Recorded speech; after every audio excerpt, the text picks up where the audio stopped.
Okay, so hey guys, thanks for attending the meeting. This presentation is about how I hacked our school as my first internal testing experience. So let's get started.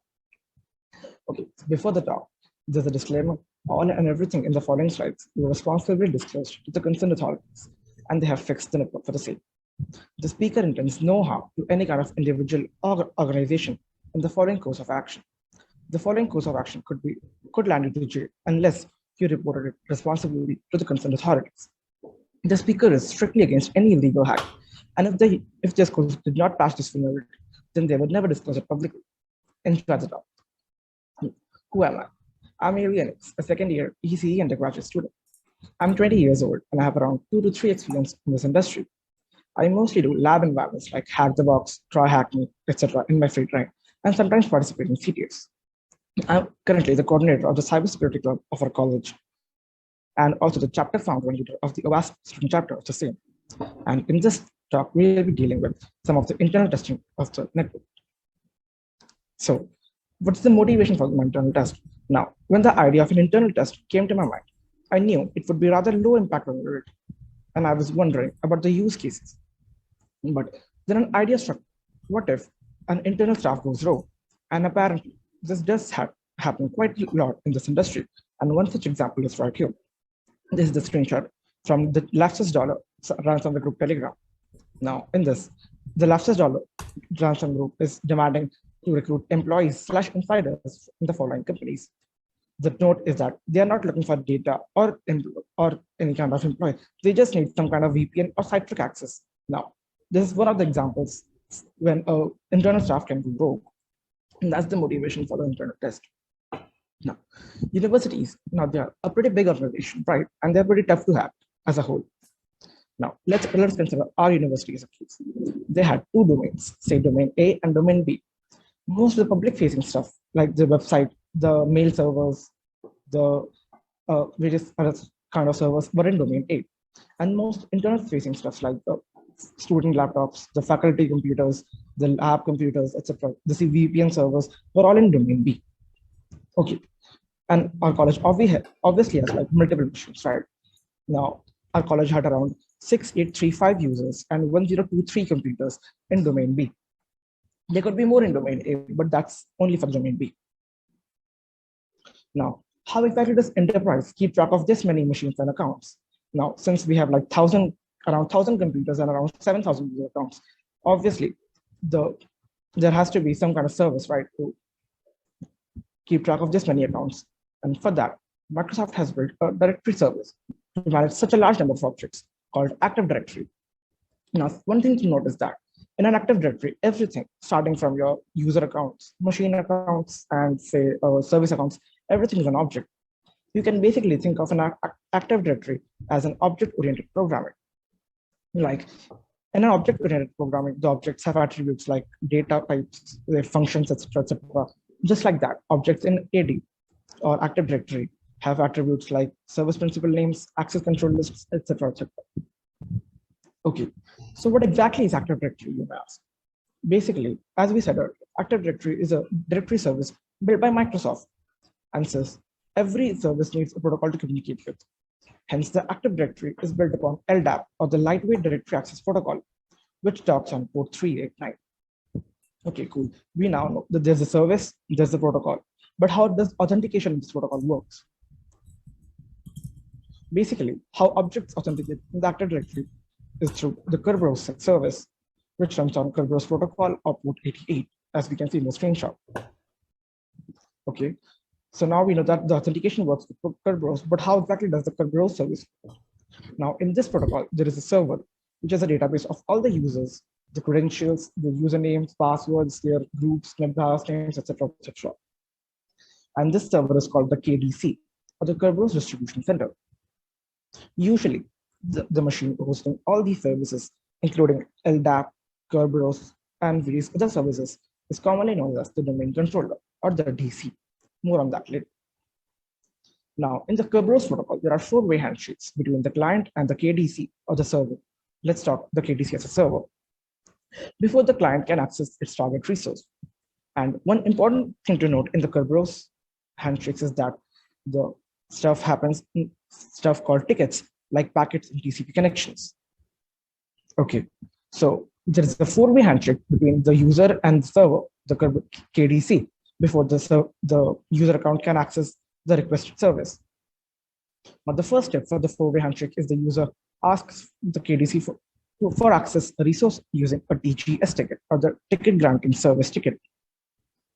After that, after this server receives the TGS ticket, it checks the user's access rights and grants the TGT, or the ticket grant ticket, and a session key encrypted with the requested user's password hash. Now, since we already told that the KDC has a database which contains the password hashes of all the users, hence, for security reasons, the KDC encrypts the session key using the requested users or the target user's password hash. Now, the step 1 and step 2 step.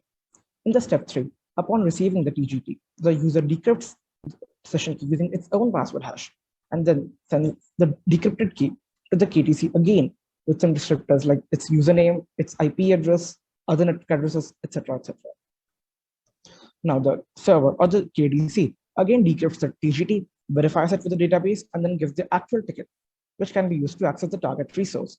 The target resource could be anything like HTTP, SMB, FTP, etc. Okay, so now we know that how the Kerberos thing works, and now let's look at how Active Directory looks like.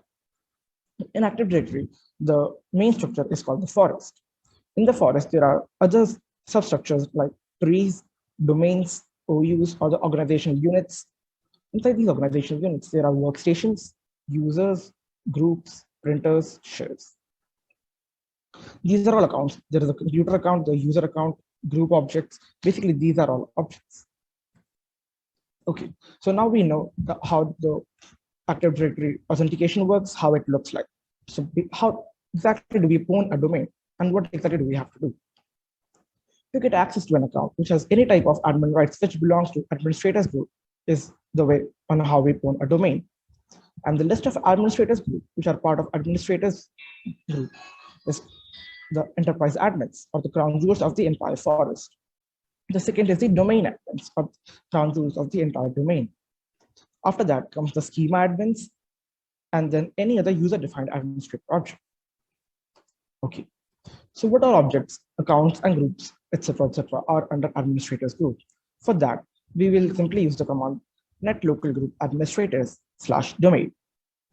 Now, as we can see, the output is that we are getting administrator, domain admins, enterprise admins, as we discussed earlier. Okay, now we know what our target account is, but let's enumerate our own rights. And for that, we'll use the command net user, our username here, /domain. Now, the information gives us the username, full name, comments, etc., etc. But down here below, we see that the global group membership is domain users. Okay, so here's our, as a standard user, permissions. Now, what's the difference between a standard user and an administrator account? So the differences are, in the standard user, the global group memberships are domain users, but for a domain admin account, the memberships are administrators, enterprise admins, domain admins, etc., and various. Okay, so now let's gather information about how an Active Directory is set up in our school. We can do this because almost everyone can read almost everything in an Active Directory.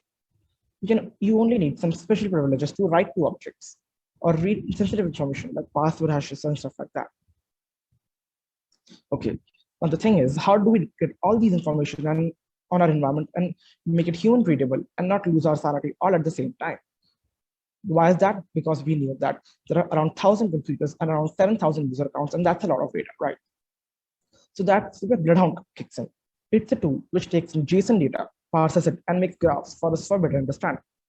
Bloodhound has many ingester softwares which can be used to retrieve the data in JSON format, compile them in a single zip file, and feed the beast. Basically, this program is basically a visualizer, and it needs JSON, and that's where ingester softwares come in. Some examples are Sharphound, Bloodhound Python, and many. Now, this is basically a graph which is taken from Bloodhound. The screenshot is of our home lab, which mimics the network layout of the vulnerable condition of our school. Now, this is suggesting us a DC sync attack. More on that later. Okay, so before doing a DC sync attack, we need to know what exactly is a DC sync attack. So in an Active Directory environment, there are many server machines, as we talked about earlier, which manage the whole domain, called the domain controllers or the DC. There is literally a built-in groups called the domain controllers, and all the machines which act as a DC are part of it. Now, let's understand what is the need or the intended purpose of this privilege, which attackers leverage to perform a DC sync attack. Since we know that in a domain there is not one but multiple machines, right, acting as domain controller. Hence, as per the organization's needs and other technological factors, one may promote any normal machine as a DC or demote a DC to be a normal machine. Hence, to do all these actions of promoting and demoting machines, one needs certain privileges, which are by default given to, but not limited to, domain admins, enterprise admins, administrators group, and domain controllers group. Hence, any user falling under any of these groups can by default promote or demote machines from the DC group. Please note that we said it is by default, but it's not limited to these groups, and one can manually give these requisite rights to any other objects, users, or groups. Okay, so how exactly does this promotion and demotion take place in the first place? When any user initiates the request of the promotion, all existing domain controllers first check if the user has sufficient rights or not. If yes, then it copies all its records, all the directory services, machine account, user accounts, password, groups, etc., to the new machine and assigns it as a part of domain controllers group. Hence, the promotion is complete. When any user initiates the request for demotion, the target first checks if the user has sufficient rights or not. If yes, then it deletes all its records and removes itself from the domain controllers group. Hence, the demotion is complete. Okay, so now we see that there are transfer of records from one machine to another, including passwords from, and that's interesting. And this is what exactly an attacker leverages to get the password hashes. Once an attacker controls an account falling under any of the built-in groups, or if the target user has sufficient rights, then the attacker can invoke certain commands telling the existing domain controllers to promote any machine of the attacker's choice to be the domain controller. Okay. And during this transfer of records and data, the attacker gets hold of all the crown gems like the password hashes, the Kerberos tickets of other users and machines, and thereby compromising the entire domain. Okay, yet another disclaimer before the exploitation phase. I had mailed the IT department of our school with all my findings and wanted to get my hands dirty with the exploitation. So asked them for the requisite permission to continue. Hence, with no means, the following would be legal if not for their permission. It would be illegal if they denied my request and I still exploited the vulnerability. So do keep these in mind.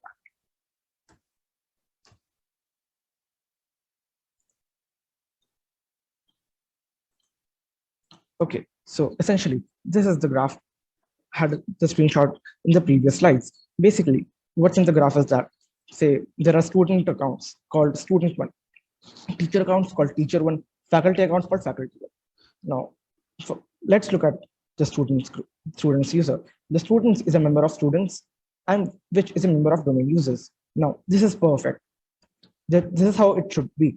But the main fault lies in that the domain users is a member of administrators group, and this should never be. As we can see that the administrators has edges get changes all and get changes to the whole domain. If we right click on the one of the edge and press help and go abuse info, we'll see that the Bloodhound suggests us that with both get changes and get changes or privilege in Bloodhound, you may perform a DC sync attack to get the password hash of any arbitrary principal, or in this sense, any arbitrary account using Mimikatz.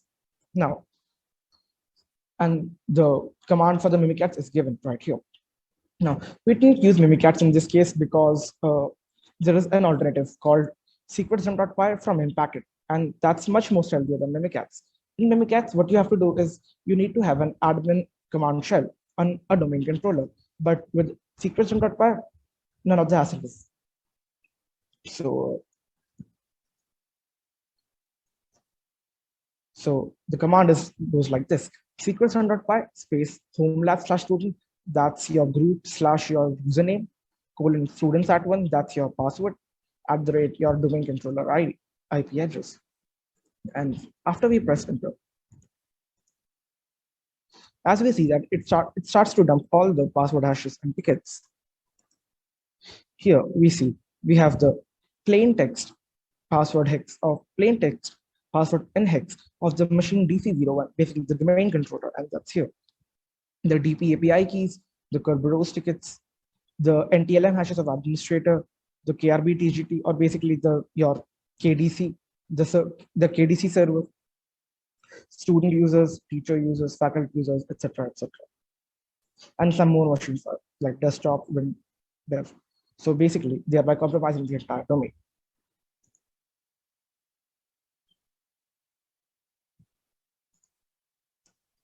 Okay, latest developments for this case. These have also been worked upon and are no longer threat.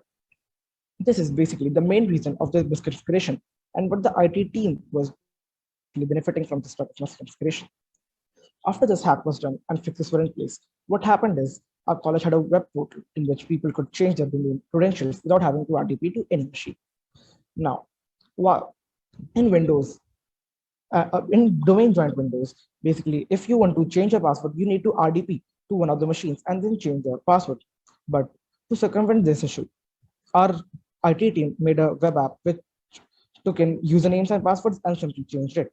But upon reviewing the source code, the password change functionality of the web app, what I found was that it was not changing passwords, rather it was resetting it. Now, the difference between changing and resetting. Changing passwords, the target user has its own password and sets a new password. In the resetting case, the target user does not have its own password. And for resetting password, a user having more privileges than the target user can also reset the password.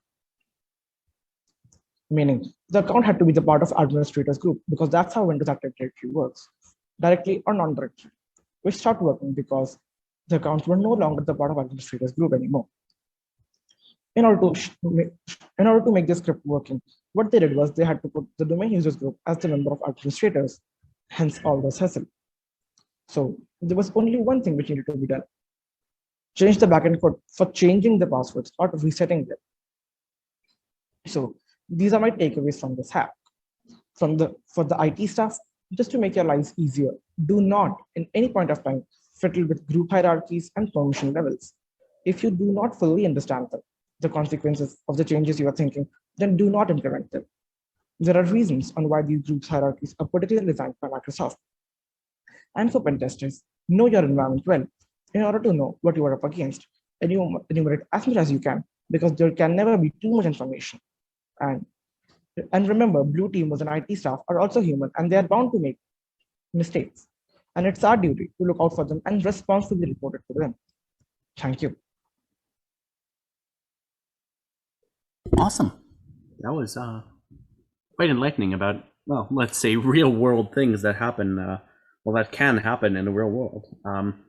It's, I guess, frightening to see that, various institutions that, let's be honest, should probably invest a little bit more into security, have things that are, well, exploitable at large. Yeah.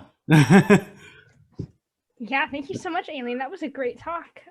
Is there any questions in regards to what Alien has just talked about? Not seeing any in Twitch. Let's check the Discord. You were very thorough in covering this topic, by the way. Great work. It was a lot of fun to listen to.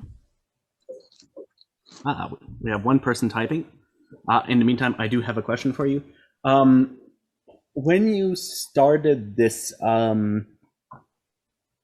I guess, your hack, were you already aware of the potential consequences, or did you learn about this like in the future? Could you repeat? I couldn't understand. Yeah. So when you did this, this hack, were you aware of all the consequences that it could have, or is this something where you just experimented and then found it out and were like, oh, I need to check myself a bit? Yeah, I already knew. I knew if something like this happens in the university, it's pretty bad. So I was simply fiddling with my permissions and saw that I was a part of the administrators group. So that's when I reported to the IT admin, and they said, yeah, let's go forward with it. Let's see how much like how much permissions can you get?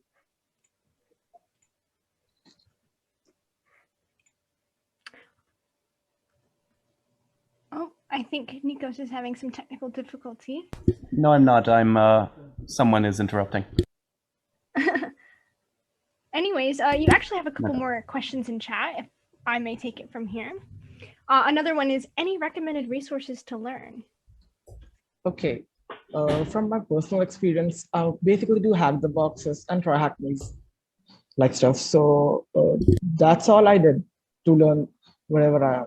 And I do, and some books, not books exactly, some blogs I would recommend. The book.hacktricks is a pretty good blog. You can simply Google, like, say if you are stuck in a topic, say a DC sync, you can simply Google how to perform a DC sync or what exactly is a DC sync, and you'll get tons of blogs to read from. That's it.